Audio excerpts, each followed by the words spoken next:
Assalomu alaykum qarindoshlar, qanday ahvolinglar? Men Amerikadan doktor Mehmet deyman. Men bugun shu psixikadan chiqish qilib, do'stlikninki ruhiy sog'lomlikqa bo'lgan foydasi degan temada qisqacha bir leksiya so'zlab o'tmoqchi. Men bu leksiyada asosliqi haqiqiy do'stlikning qandoq bo'ladiganligi va uning insonlarning ruhiy sog'lomlikqa bo'lgan ta'siri to'g'risida qisqacha to'xtalib o'tma. Tövəndə diqqətinizlə leksiyanın təfsilatı bolsun. Dostluq həmmimizin ruhi sağlamlığına zor təsir göstərən olub, həqiqi dostluq ruhi sağlamlığını qoğdaşda həll qılğuç rol oynaydı.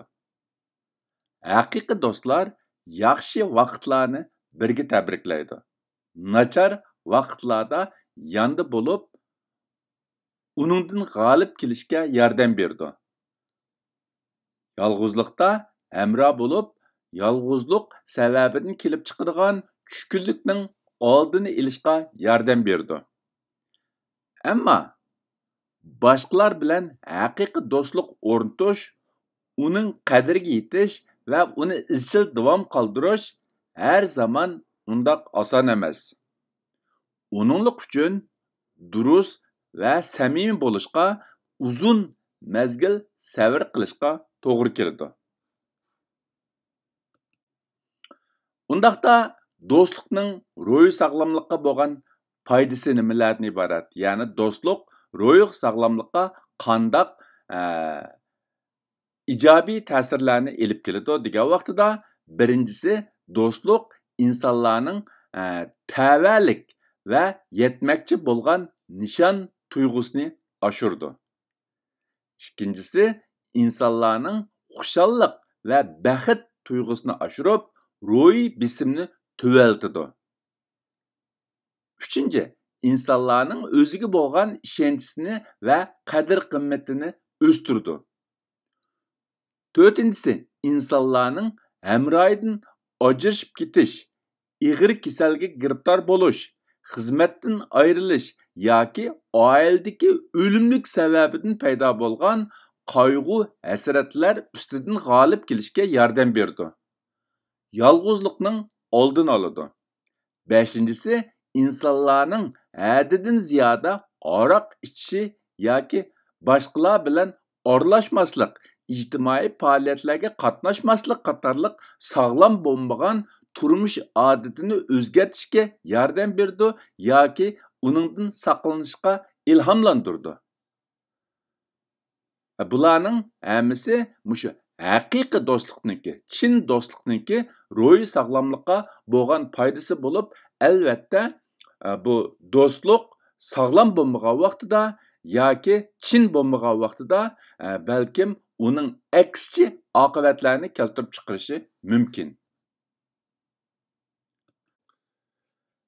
Undaqda inson xato insonlar bilan do'st bo'lgan vaqtida qandoq oqibatlar kelib chiqishi mumkin yoki xato insonlar bilan do'st bo'lgan vaqtida uning ruhiy sog'lomlikqa qandoq salbiy ta'siri bor degan vaqtida, birinchisi insonlarda qo'llanilganlik, ahmoq qilinganlik tuyg'usi paydo qilishi mumkin. Ikkinchisi, kishilarning o'zini aqlsiz, odam tonimaydigan deb ayblashiga sabab bo'lishi mumkin. Uchinchisi, insonlarning boshqalarga ishonmas bo'lib qilishini keltirib chiqarishi mumkin. To'rtinchisi, insonlarning hech kim bilan aralashmay, yolg'iz yashashni tanlashga sabab bo'lishi mumkin. Beshinchisi, ishlar olg'a bosmasligi, davomli ko'ngil g'ash bo'lishiga sabab bo'lishi mumkin. Oltinchisi, boshqalar bilan oson ziddiyatlashib qilishga sabab bo'lishi mumkin. Yettinchisi, umidsizlik va tushkunlikning kelib chiqishiga sabab bo'lishi mumkin. Sakkizinchisi, insonlarni xato tushunishga, dunyoga o'chmanlik bilan qarashga sabab bo'lishi mumkin. Mana bular biz agar xato insonlar bilan do'st bo'lgan vaqtda kelib chiqadigan yomon oqibatlar. Undaqda qandaq qilgan vaqtida boshqalar bilan samimiy do'stlik o'rnatqili bo'ldi degan vaqtida birinchisi oldi bilan uzun muddatlik do'stlikni yetildirish va uni taraqqiy qildirishning hayotimizdagi muhimligini to'nib yetishimiz kerak. Shundaq qilgan vaqtida biz haqiqiy do'stlikni qadrlaydigan va uningga ahamiyat beradigan bo'lamiz. Ikkinchisi, boshqalarga muomala qilgan vaqtida durust va samimiy bo'lish kerak. Uchinchisi, o'zni birinchi o'ringa qo'yib olishdan saqlanish, boshqalarni anglash, tushunish va ularga ahamiyat beradiganligini so'zda emas, balki harakat orqali boshqalarga his qildirish kerak. To'rtinchi, boshqalarga ichidan ko'yinish, yordamda bo'lish va ig'ir kunlarda tasalli berish kerak. Beshinchi, boshqalarning shaxsiyatiga hurmat qilish, boshqalarning sirini oshkorlamaslik kerak. Ya'ni boshqalar uchun do'st deb bilgan kishiga sir saqlashi kerak. Oltinchisi, boshqalarni asla qo'llanmaslik, boshqalarni kamsitmaslik, boshqalarning keynidan yomon gapini qilmaslik, boshqalarni jamoat oldida o'sal qilmaslik kerak. Mana bular bizningki qanday qilgan vaqtimizda boshqalar bilan samimiy va haqiqiy do'stlik o'rnatishimizda kam bo'lsa bo'lmaydigan oldingi shartlar.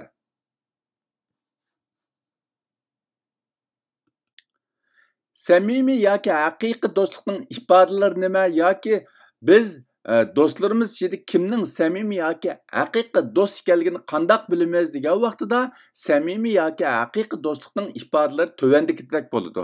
Birinchisi, ahvolning qandoq bo'lishidan qat'iy nazar har zaman yoningizda bo'ladi, sizni qo'llaydi. Ikkinchisi, sizga qalayimqon baho bermaydi, keyningizdan yomon gapingizni qilmaydi. Üçüncüsü, başqalar oldida sizni tushirmaydi yoki hissiyotingizni qasddan azoplamaydi. To'rtinchisi, sizga samimiy muomala qiladi va sizni hurmatlaydi. Beshinchisi, sizga hamroh bo'lgan vaqtida siz rahat his qilasiz, sizni xushal qiladi. Oltinchisi, sizga ishonadi va sizga rost gap qiladi. Sizni oldimaydi, sizga sodiq bo'ladi. Yettinchisi, xushalliq kunlarda siz bilan birga kuladi. Qayg'uliq kunlarda siz bilan birga yig'laydi, birga azoblanadi. 8-si, siz qiyin ahvolga duch kelgan vaqtida, hatto mag'lub bo'lgan vaqtida sizni yolg'iz tashlab etmaydi. 9-si, har zaman sizga madad berdi, sizni rag'batlantirdi va sizga pozitiv energiya ato qiladi. Mana bular haqiqiy va samimiy do'stlikning konkret ifodalari. Undaqda mush g'arbdagi mashhur zotlar yoki filosoflar haqiqiy do'stlik, chin do'stlik to'g'risida nimalarni degan vaqtimizda men tövanda bu jihatdagi mush do'stlik to'g'risidagi mashhur so'zlardan bir nechasini tarjim qilib do'stlarga sundim.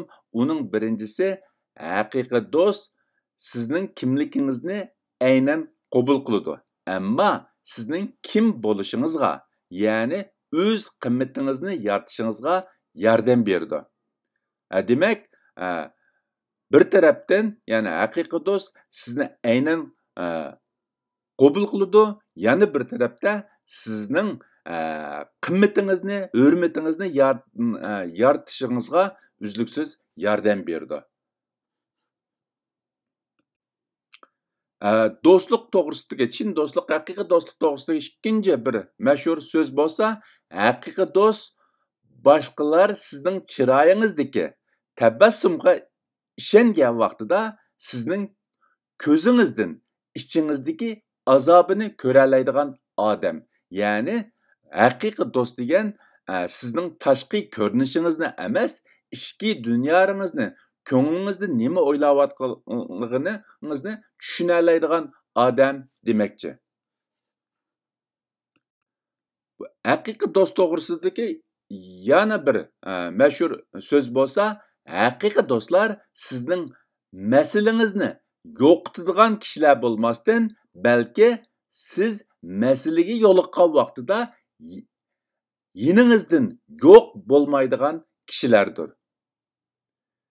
Ya'ni bu yerda demakchi bo'lgani, siz ishlaringiz o'ngishli bo'lgan vaqtida yiningizda bo'lgan kishilar emas, balki siz masalaga yo'liqqan vaqtida yiningizdan qochmaydigan, yiningizda bo'ladigan kishilar andin haqiqiy do'st hisoblanadi demakchi.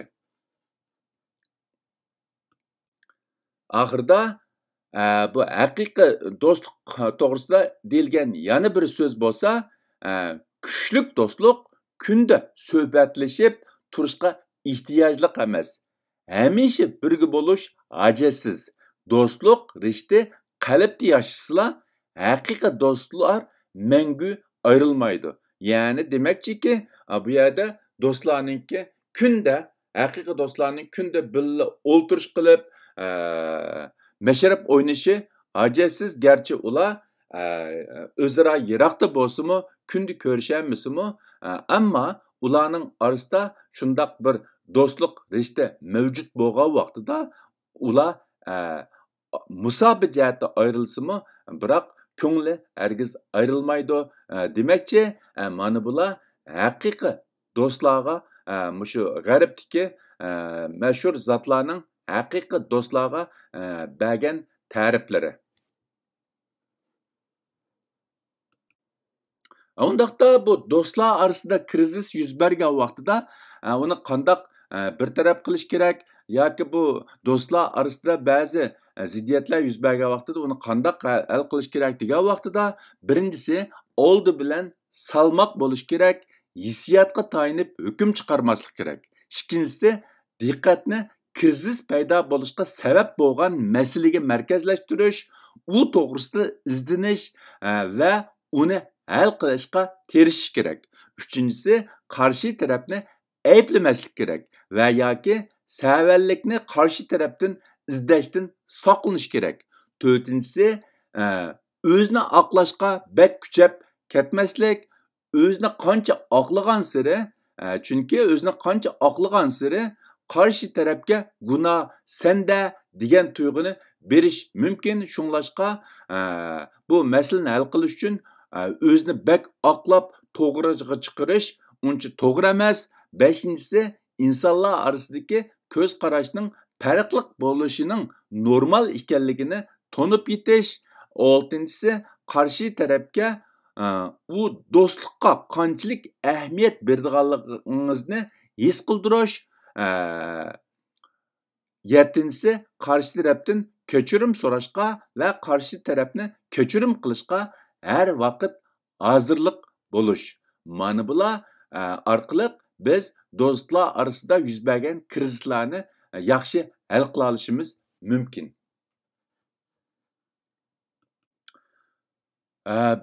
Do'stlik va uningki psixika sog'lomligimizga bo'lgan ta'sir to'g'risida bu leksiyani mishada oxirlashtirmoqchi.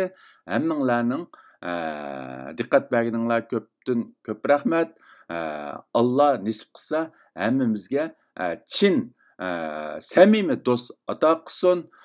Yaxshi yomon kunlarimizda ular bilan birga bo'lishga nisib qilsin. Xayr xo'sh, Allohga omonat.